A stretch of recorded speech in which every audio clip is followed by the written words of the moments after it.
நான் உன்னை கலாய்ச்சத மைண்ட்ல வச்சுட்டு நீ என்ன பழி வாங்குற. நான் அப்ப ஒரு குழந்தைம்மா. அதெல்லாம் மறந்துரு ப்ளீஸ்.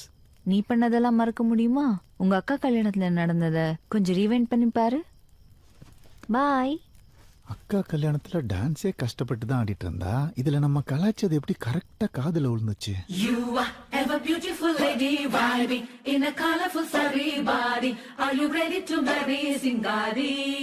Yappa, maupi, ரொம்ப handsome patti wearing.